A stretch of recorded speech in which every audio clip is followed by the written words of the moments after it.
All right, what's up, War Room World? Welcome to another edition of Operation Big Brother. I'm one of your hosts, Devin McMillan, and I'm here with my partner, Jimmy. Hi, Julie. And at the round table this evening, we got Dina. What's going on, lady and gentlemen, and Devin? we got my man Hank. What's going on, folks? And we got DJ Brown Sugar back with us again. Oh my god, I cannot wait to talk about this episode. All right. Look, all season, Big Brother, the house guests have basically been throwing us duds, so we have to get on here and just find something to talk about. A few things happened this week, but we're just going to jump to the most important thing. Erin's eviction and her exit interview with Julie Chen. It kind of shook up the Twitter sphere and whoever else was talking about Big Brother. I mean, the main topic this evening was Julie and how she came at Erin.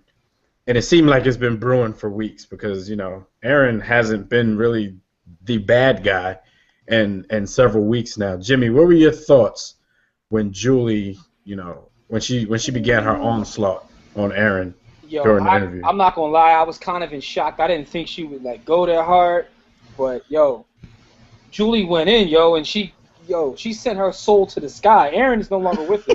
So first off, I want to send a rest in peace shout out to Erin because your soul is gone, Julie just murked you, And then she tried to blame the whole thing on the state of Texas. That's how we talk in Texas. Like, damn. Right. So the whole state of Texas is full of bigots, according to Erin. Right. I mean, she threw Texas under the bus strong.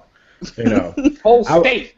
I got the idea when I was watching it that, you know, even though Julie didn't say anything to her that wasn't true, I'm pretty sure Erin's folks at home were probably watching that, probably burning up. Because it wasn't just that Julie brought the stuff up, but even after Erin said what she had to say, said a few lies, tears came to her eyes, questions got answered, Julie just wouldn't stop. Like, she was relentless about, you know, making this girl kind of feel the wrath, be embarrassed about the stuff that she's done. Hank, what did you think about it? Yeah, man. Just like Jimmy was saying, I went into it not expecting for Julie to really address the situation the way that she did. I thought that she was just going to maybe brush upon it, just say, hey, you know, there's been a lot of controversy about the things that you said, but for her to pull out the folder and say, no, you said this, you said this. Then she hit her with the, you told Helen to go ahead and cook rice. And she got to stop for a minute and let her know, I was there. That's me. That's me, baby. So I was loving it. We were sitting here going, wow. So I love that whole thing. Like I said in the chat, man, for real, I think Julie was watching that 50th anniversary of the I Have a Dream speech, and she felt like it was her civic duty to go ahead and call out Erin for talking all that stuff, man. I love it. Parrish, what did you think about Julie going in on Erin, Aryan Nation, as Jimmy has dubbed her? I mean, I knew she was going to say some things, but I didn't know she was going to go in like that. I was like, wow, Julie! But I was so happy. I was so happy. I'm so glad she's evicted. I mean, she could have been gone earlier, but better late than never. Hey, Dev, you know what? You're absolutely correct. It wasn't that she started. She didn't take her foot off the gas. I felt like she was interrogating Colonel Nathan Jessup at the John. Like, look, then she hit her at the end. Erin tried to get up, and she said, no, hold up. You stay right here. I'm not done. You stay right here. She's like, you're going to stay here, and you're going to sit in front of this audience that's laughing at you the whole time. And they made it worse, They made it so much worse. So much worse. All right, so here's some of the stuff that I've gathered. I don't know if you guys watch, but my wife is not really a Big Brother fan like that. But as she saw me going off and screaming at the TV and stuff, she kind of explained to me, like, Julie's been waiting on this for weeks because she watches The Talk, the little show that they have, like The View. And she said they talked about it on there. And, like, she said Julie was kind of boiling on there. And I think the fact that a lot of people has been calling out the producers of Big Brother over the past few weeks about letting these people get away with some of the stuff that they've said, you know, I think that gave her a little bit of extra to do what she had to do because like we said, it just wasn't saying anything about it. It's just that she just kept going in. So, kudos to Julie, man. Shout out to Julie. I went and followed Julie on Twitter, yo. She my homie now, yo. She has to be unless I'm trending. Mistaken, like you were saying, there's been a lot of public pressure because unless I'm mistaken, that whole disclaimer at the beginning about the views and the opinions of the house guests is a whole new thing that they never put on had just to for do this that season. before. Yeah, exactly. Mid-season, so, it wasn't even there at the beginning. So exactly. So they, like you said, they had to address it.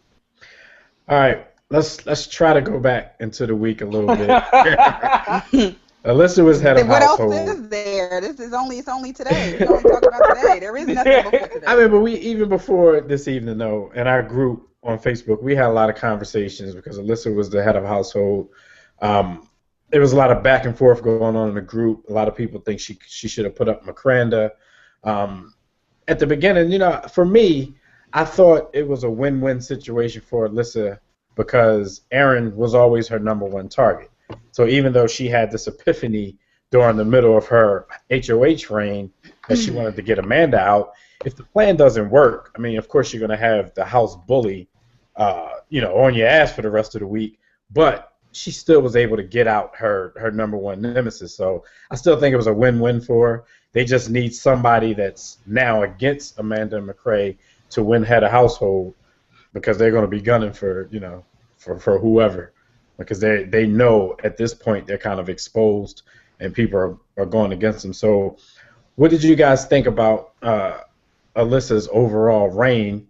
And was it good that she got Aaron out, or was it imperative to get one of those two out this week? I don't think it was imperative to get no one, either Amanda or McCrae out. I think it's okay to get Aaron out because at this point the whole house is going to turn against Amanda and McCrae. So she can get Aaron out and use the momentum of everybody turning against them to, put them up. It seems like the rest of the house is against them. Now, if one of them win HOH, that will be hilarious. Yeah. Plus Aaron is like the muscle for Amanda and McCrae. She wins the contest and keeps them safe. As much as we give Amanda credit for bullying everybody, it's like, what happens to bullies. There's only so much people could take, so eventually it's going to come back to bite her in the ass. You know what I'm saying? It sounds like it's getting to that point right now because, was it Spencer, Gina Marie, and Andy were outside talking. And it sounds like they're all getting tired of her right now. So So I think that's coming. It's like get Aaron out and let Amanda kill herself. Look, what you want to say, Hank? I think Alyssa missed the shot, though. I really think that she should have campaigned harder to keep Aaron there because, unfortunately, Alyssa's the only person that can't win the head of household right now. And Aaron's been a beast in the competition. So if she could have brokered a deal with Aaron to keep her there and also keep her safe, she would have had a little backup. Because right now she's relying on a bunch of weak people to keep her safe. Because if Amanda or McCrae wins, Alyssa is definitely going out of the house this week. Oh, yeah. And all those other sheep are just going to follow right back under Amanda and McCrae. Yeah, that's a good point. I don't think Alyssa has the vocabulary to broker a deal. Like, seriously, think about it. If y'all were in the Big Brother house and Alyssa came and pulled you to the side and tried to make a deal with you, like, it would take too long for her I would lose interest. I'd be sitting there Good point. Like, she'd be like, I don't. She makes me have ADD. Like, I lose concentration when she starts talking. Just mad giggles in the middle of it and everything. It's just like, so Parrish, I know you wanted to let loose. She's like on a constant acid trip. I know Parrish wanted to let loose on a few people. So what did you think about Amanda basically torturing Alyssa throughout her whole HOH reign? I thought she was like an idiot because the whole time Alyssa just laughed and ignored her. Like, she looked like an idiot. But Alyssa's goodbye message to Aaron, I was crying laughing. Because I have nothing nice to say about you. Bye. Yeah, because she basically told her, even though I tried to switch and get Amanda out, I still don't like you. And once they go out, you can. I don't know if you should do that because you still have to rely on both. She's in jury. Because basically, she looked at the camera and said FOH. Yeah, so the people you want to say that to are like the first 4 to go out who don't go to jury. After that, you gotta get on your ass kissed just a little bit. But I don't know. It is what it is. So what did you all think of how Amanda approached the whole thing? Because she doesn't seem to pull any punches. You know, she says what she wants to say, even when she's not, quote unquote, in power. Like, is that a risky strategy? Because it seems like Jimmy said, people might be getting a little tired of that. Nah, that's why I threw on my Goonie shirt right now. Man, I'm about that goon life. You got a bunch of punks in that house. Just go ahead, strong arm them. Take this $500,000. She got a lot of people in the house that will just lay down and let her do whatever she wants. So, look, she don't have to pull any punches, because I think even at the end of the day, when she goes to in front of the jury, she will still have so much fear in their hearts that they'll be afraid to vote against her, because they think that she will vote just get them outside of the house. So I mean, Amanda is about it. And that's why I've been kind of telling people all week, like, I don't like Amanda at all. Like, as a person, I don't like her at all. But I've never watched this game, you know, to get into it personally. Like, she seems like a terrible person, but in my opinion, she's playing a great game. And I think if it came down to Amanda and somebody else in the final two, like I said last week, I kind of think that this is when, you know, all the cowards will come out and try to finally vote against her. But if it came down to the final two, I think she would deserve the money, bad person or not. Because if you allow her to run your mind for however many weeks, you know, it's not her fault at the end. So she straight Suge Knight in the whole house, and that's the thing. Like, welcome to death row. They are in fear. Like, you see him in the diary room. Like, I gotta do this, if not, she's coming after me. Yo, she sound like Birdie. She sound like Tupac in Above the Rim. Like, I catch any of y'all talking to him. Yo, she actually said that though. If I see any of you talking to Alyssa, you my target. I said, damn. Yo, how real is that? Big Spencer's like 300 pounds. She told Spencer, "Hey Spencer, come here." Yo! In the corner. He was like, Henry said, "Hold on, man, I'm coming." Yo, no question, yo. She looked like Scorpion on the over here. Like, come on, man. Yo, unbelievable. This is the first season somebody's going to bully 500K, yo. Yeah. And you got to respect it. If that's the game that they're willing to play, they're going to let somebody just bully them out of their money. Shoot, do it. But next week is double eviction, so she might get evicted next week. Yeah. Or she might send two other people home. Right. There's always that. Yo, they may send her home and she may say, "No, I ain't leaving." Might bully the whole production team. Julie gonna say, "You're evicted from this game." No, I'm not. I think Alyssa gonna get the silent treatment for like the next 3 days because they're gonna be afraid to talk to her. She said if we talk to Alyssa, we out of here. So, I think I don't know, like, because they had Dan on to get his opinion, and he basically said, you know, she's the only one playing, and I agree with that. I mean, when Helen was in the house, she was playing. Yeah, she was. You take it back to like week one, people like Nick, he was playing too soon, and you see where that got him. But I mean, we're in day 70, and we still have unanimous house votes. Come on, cuz. So nobody else is really playing the game. Like, Alyssa had to step up a little bit this week because she was head of household, but before then, you know, she was just kind of riding Helen's coattails. So. Yo, Spencer straight turned into a floater. Spencer was playing in like the first 3 weeks. Next thing you know, he's a floater. Speaking of floaters, 5 straight weeks sitting on the block. He hot sheet, man. You got to float. Yeah, Andy just joined his 12th alliance. That's probably. I got to be a big brother record. Going at the same time Andy is off the chain, yo. That's the. All right. So let's ask that question. He's going to float his way to the end. Because Andy, before he even knew he was safe, was saying, okay, if I stay in this week, Amanda and McCray are my new targets. Does anybody believe Andy? I think he's lying. Hell no. Scared. Yo, he needs more. No. He needs more people, yo. Andy is talking.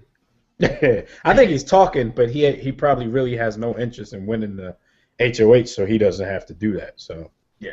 But he needs to, because, I mean, at this point, everybody knows he's a floater, so he should be a target when you can't get Amanda McRae out. Let's just say he should be the next choice. Let's just say he wins HOH, and he stands a good chance because he's putting his hand in his. Never mind. But let's just say he wins HOH, right? Is he really going to look Amanda in the face and say, "Yo, I got to put you up"? He's not going to do that. No. He would have to do something. He would have to do something backhanded and slimy. Like he would have to tell her to her face one thing and then do something completely opposite of that. Because he would have to he's too afraid of her. There's no way in hell. He'll put up Alyssa. Amanda will walk in while he's putting the keys in the little circle game. Like she's not even supposed to be in the room. Come on, man. Andy ain't backdooring nobody. Yeah. Well, then again, Andy. Never mind. Go ahead.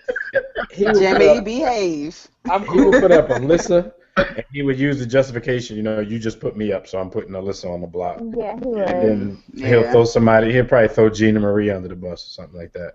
Even though she in his new alliance. Yeah, the exterminators.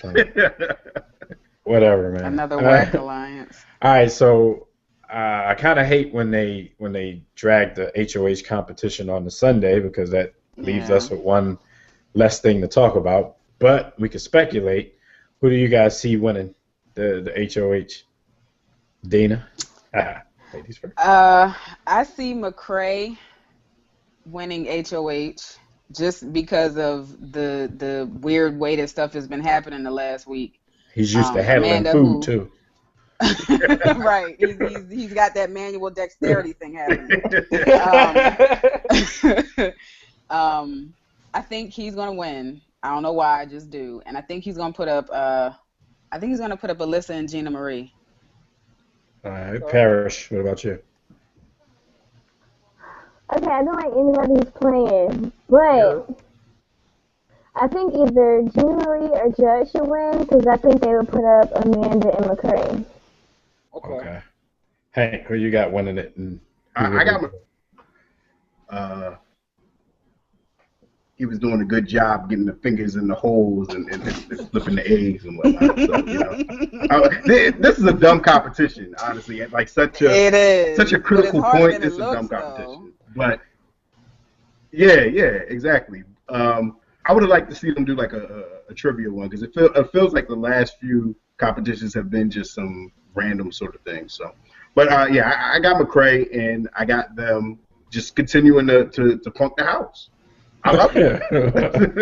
I can't be mad at it, man. No. Jimmy, who you got winning this? Yo, I think McRae's going to win just because sort of like Adina was saying, the way things have been going, I see it happening. I can't see Amanda winning again, so I just think McRae's going to win. That's my logic right there. Yeah. My logic is there is no logic. And well, if McRae wins, Amanda wins anyway. Exactly, but here's the thing though, it's getting to the point, right? Both people win, Amanda wins. Anyway. I don't like Amanda, but it's getting to the point where I actually want to see her in the house because I find it funny how she bullies people. Yo, like, come here, do this. If you say, yo, she be in there talking about, yo, I will send you home next week. Like she says the same stuff. She says the same stuff that she says in the diary room out loud. To their face. And it's not a mistake. It's not like, oh, did I just say that? Like, she's like Don Corleone. She's like, Spencer, come here, Spencer. Like, damn, like she's talking to her kids. Yeah, I would like. She treats them like kids. Oh yeah, I would like to see Spencer win this, but his hand's too big for the whole gate thing. So I think I'm with y'all. I mean, they edited it like they want to, but it kind of seems like McRae might have had the advantage, and so they're going to be in power again this week. Don't sleep on Andy, I was going to say, I loved the episode before when Amanda was giving her speech. She was doing the Denzel training day speech. Like, after she won, she was like, yo, no, Alyssa ain't got nothing on me. I like when people talk their stuff, man. Talk it. Go ahead. At the veto, she called her trash. Yeah. The target can't get any bigger on her, so she might as well just go out guns blazing. She turned down for what? If you can do that, just obnoxiously and blatantly, and still win the game, then come on, I might have to put her up there with Dan Giesling or something like. I don't know about Dan. I mean, it's just the thing is, like, Dan is conniving. She's in your face, like, yo. Yeah, that's what I said. Yeah. Dan was way more And that's what calculating. he was saying. Yeah. Cause Yo, and then she'll turn around and cry in 2 seconds. Like, yo, Right. she's bipolar, yo. Yo, like, when did she and Alyssa become best friends? Or she and Aaron become best friends? Like, she was acting like she was messing with them this whole time. That's not true. Yo, I know I don't watch the live feeds because I don't like spoilers, but these people just be lying. Like, Aaron said me and Candace were friends so fast in the house, and like, yo, come on. Aaron was getting ready to tell Julie, I ain't say that. Julie told her, like, yo, it's on Yo, camera. She had her, yo, she gonna hit her with the Eddie Murphy. She had to change that and say and say she didn't remember, but she was really about to fix her friggin' mouth. Julie, like, do you remember that you signed up for a show where there's cameras on you 24 hours a day? Cameras and mics 24/7. We all knew this conversation was gonna circle back around to Julie. It's all about Julie night, baby. Julie. So do y'all really think Aaron is racist, or do you think it's the product of her telling jokes and the cameras being on her all the time? I think she's from Texas, and that's just how they joke. I don't think any of the context of the things that she said was in jest at all. I think she knew what she was saying, and she said it on purpose. So I don't know how she could even come back from that and try to say that she didn't mean to say it. You forget, like, all right, I can say this around these people, but you forget that you're saying it around these cameras. You know what I'm saying? So that's where it kind of backfired. I mean, I think the stuff was definitely racist, but I don't think it's a whole. I mean, we do know Texas is not the greatest place in the world for race relations, but I'm not. If I'm her, you don't throw the whole state of Texas under the bus, but I guess it's a family thing. But I guess you don't want to throw a family under the bus. But if she hear her people joking like that, all throughout her life, she might actually think that it's cool to joke like that and not really be malicious with it, with her intent. But I don't know. She says some stuff. This could potentially be her first. This could potentially be her first real experience being around people who are not like her. Sure. Yeah. So for her to say the things that she's saying, it doesn't seem out of the norm to her because she says it all the time. So she's not going to change it just based on a couple people who don't look like her. She also about to have her first experience of unemployment. Right. Funny thing is, before we get out of here, funny thing is, when she was doing that in the beginning, Amanda was the one telling her, like, you need to stop doing that because of how people are going to see you outside of the house. Amanda's like one of the most hated people in America right now. They have there are petitions going around on the internet to get her removed from Big Brother. Listen to this, yo. Listen to this. And she still goes in the diary room and says, Aaron's terrible. Like, people are going to hate her. Like, seriously? Yeah, she's delusional, yo. So basically, Deb, you're saying that, like LL said, she's an accidental racist. But anyway, but yo, I read today that, like, Amanda's family, people hate Amanda so much that her family started receiving, like, death threats, and the FBI got involved. I knew that was They said they took her down off of the real estate website, and they said she works for her family. So her family, they said she's inactive, as an agent. And they said there was no way that, she could have done it because she's in the house. And unless you're fired, nobody else can go. Her family is receiving death. Yo, people take it way serious. I mean, we take it serious, too. We be going off, but... Yo, not death threats though. Come on, cuz.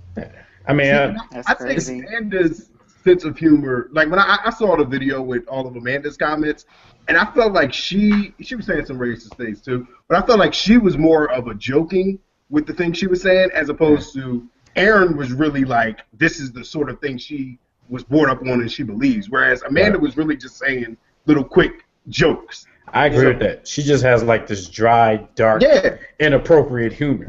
Exactly. I ain't gonna front. That's why I can't be on the show. My humor might be a little bit like that in private. You know what I'm saying? You just have to know when to curve that kind of humor when you're in front of a bunch of cameras. But yeah, see, that's why I couldn't be on the show. I don't know how to curve my mouth. I got a bad mouth. Exactly. That's what I'm saying. Like I can't be as mad at Amanda as everybody else is because I know the kind of stuff I say when. There's no cameras on me, so Man, it's all good. All right, man. This is probably the longest episode ever, so we're gonna sign out. Shout out to Julie. Yeah, as usual, everybody make sure you rate the video, like it, comment on it, share it with your friends. Let's get the dialogue started. This has been a wild episode, one that we actually had things to talk about, and we're glad about that. So this has been another episode of Operation Big Brother. We'll see you guys next week. As we always say, don't accept mediocrity and be steadfast in the war against ignorance. See you chumps on top. Peace. Kuwait is the war room with 5 nights at the round table, 5 Philly guys, the first